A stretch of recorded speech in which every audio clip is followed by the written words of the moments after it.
Select the linear measurement with 2 reference points and place it on the levels or the drawing model views.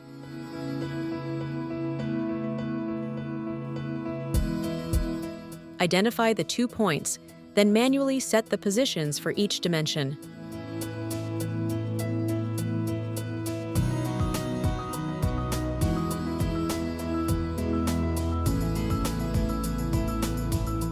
Or enter the distance using the keyboard.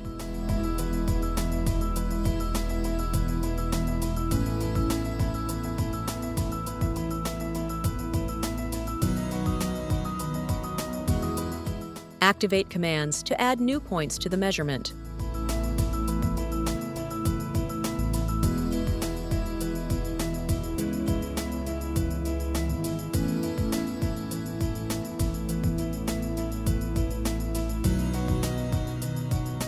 Customize the graphical representation.